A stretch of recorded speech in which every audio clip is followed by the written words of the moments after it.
नेताओं को मैं एक मैसेज देना चाहता हूं, जो यहाँ बैठे सियासत जमा के, उनको मैं खदेड़ने का काम करूंगा और उनको गली गली घुमाने का काम कर दूंगा जो एसी के रूम में बैठे हैं।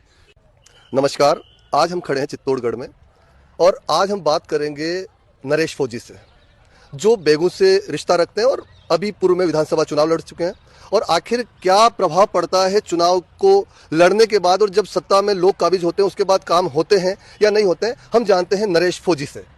सर नमस्कार, आपके चैनल के माध्यम से आज मैं आपसे बेगू विधानसभा की कुछ चर्चा करने आया हूं, क्योंकि मैं भी 2023 में चुनाव बेगू से लड़ चुका हूं। सर, जो नेता बड़े बड़े वादा करके आते हैं, वो नेता वादा करके आते हैं, उनने मैंने देखा है जो धरातल पे वो वादा करके चले जाते हैं, लेकिन बेगू की आज दशा और नक्शा पूरा बिगड़ा हुआ है। क्या कुछ वहां हो रहा है और क्या आवश्यकता है?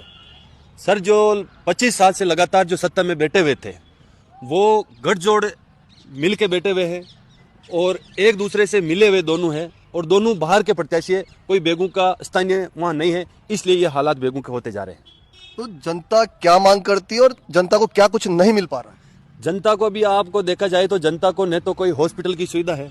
कल आपने भी देखा होगा कि नवजात बच्चे शिशु की मौत हो गई, वहाँ डॉक्टर की सुविधा नहीं है।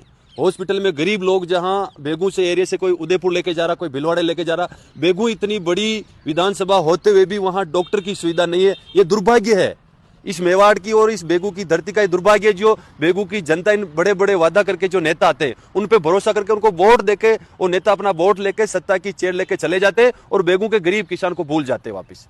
अब आप क्या चाहते हो और किस प्रकार से इसमें बदलाव आएगा? मैं तो यही चाहता हूं कि जिन लोगों ने, आपने 5 साल पहले किसको देखा है और 5 साल पहले भी इन लोगों को देख लिया है और 5 साल आपने इन लोगों को मौका दिया, तो मैं आज आपके चैनल के माध्यम से बताने आया हूं कि अब इस बेगू में बहुत बड़ा क्रांति आएगी और बहुत ही बड़ा इतना संग्राम पैदा कर देंगे कि बाहर वालों को हम बेगू में अब राजनीति करने नहीं देंगे। हमारा कहने का मतलब यही। क्या तैयारी है आपकी? मेरी तैयारी है कि मैं किसी पार्टी से अभी तक जुड़ा था, पहले पार्टी से, अब मैं अभी किसी पार्टी का नहीं हूं। अब मैं एक किसान का बेटा और देश की मैंने रक्षा की 8 साल तक, तो मैं गांव गांव गली गली जाकर हर किसान, हर नौजवान की आवाज बढ़ के इस बेगू की मिट्टी के लिए हम लड़ेंगे। जहां अत्याचार होगा वहां हम आवाज उठाएंगे, मजबूती से खड़े रहेंगे, इस बेगू को हम लूटने नहीं देंगे। जनता के किस प्रकार के अभी काम हो पाए हैं? आप कहां तक उनसे संतुष्ट हैं? मैं तो इन राजनेताओं से कहीं से संतुष्ट नहीं हूं। अभी आपको देखा जाए तो इस बेगू के अंदर इतनी लूट मची हुई है। आपको मैं बता देता हूं, बजरी माफिया, जो गरीब किसान, जो पहले पूर्व विधायक थे, उन लोगों ने जो ये बजरी की एंट्री चालू की थी, उन लोगों ने एक डंपर के 3-3 हजार लेते थे और इसी वक्त जो वहां का स्थानीय विधायक है, उनके इशारे पे अलग अलग जगह दलाल बैठे रहे, एक बजरी के डंपर के 10,000 रुपए ले रहे। प्रतिदिन 100 डंपर निकल रहे हैं और गरीब किसान इतने परेशान है, जो आपको बता दूं मैं कि हद से ज्यादा लोग परेशान है बजरी की आतंक से। बजरी के ऊपर इस प्रकार की यहाँ कालाबाजारी चल रही है, रेटें बढ़ती जा रही है, तो इसका क्या निदान हो सकता है और क्या कुछ बदलाव हो सकता है? क्योंकि हम जनता के ऊपर ये मुद्दा, जनता के सामने मैं ये मुद्दा रखूंगा कि अगर सरकार की तरफ से बजरी बंद है, ये लोग फर्जी रसीदें काट के लोगों को दे रहे हैं और फर्जी काला बाजारी बजरी कर रहे हैं, तो मैं बहुत जल्दी आगाज करूंगा और बजरी के खिलाफ बहुत बड़ा आंदोलन करूंगा और बेगू के गरीब किसान को लूटने नहीं दूंगा।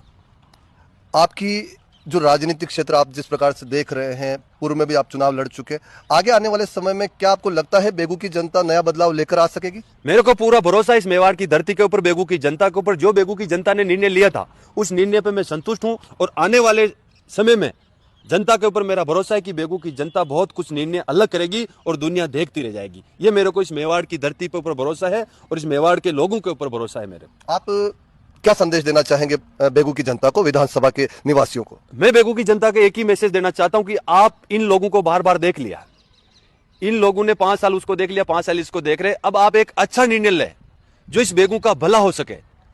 आज राजस्थान में इस बेगू का कोई नाम लेने वाला नहीं है, तो मैं चाहता हूं कि आपका गरीब किसान का बेटा बनके, आपका एक नरेश फौजी के रूप में मैं जैसे देश की सेवा की वैसे इस बेगू की रक्षा करना चाहता हूं। और आप किस प्रकार की राजनीति की बात करते हैं? मैं चाहता हूं कि इस 21वीं सदी का जमाना है, तो मैं चाहता हूं कि बेगू के किसान, नौजवान को अपना अधिकार मिले, शिक्षा के माध्यम से ऊपर जाए। जो रोजगार के लिए जो यहाँ ईस्ट एरिया कंपनियां पड़ी हुई, उन गरीब किसान के बेटों को अभी रोजगार वहां नहीं मिल रहे, बाहर के लोगों की ताकत वहां है अभी तक। तो मैं ये चाहता हूं कि वहां के नौजवान को रोजगार मिले, किसान को अच्छी बिजली मिले और अपने आने वाली पीढ़ी के लिए अपना एक प्लेटफॉर्म तैयार करे जो उनको अच्छी शिक्षा की तरफ लेके जाए। मेरा विचारधारा ये है।